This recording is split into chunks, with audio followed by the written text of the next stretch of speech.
For this badge, I have decided to use SurveyMonkey, and it was very easy to use. So all you do is start from scratch, type in a name, pick a category,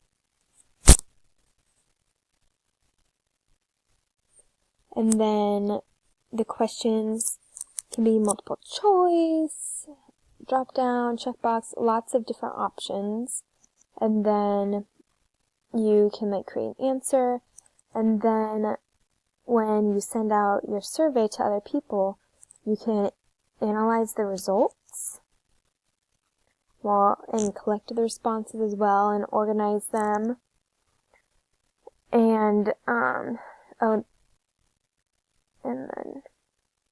I sent it as a link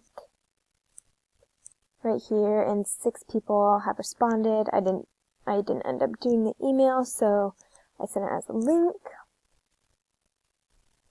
And then I can analyze the results I got and look and see. I see that all 6 of the people responded yes to the answer. And you can also look at individual responses.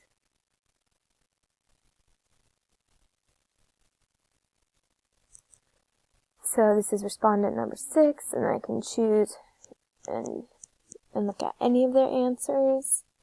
And then present results, it makes charts with the data that you collected. And yes, it shows percentage of who answered, what they answered, and yes, very easy to use.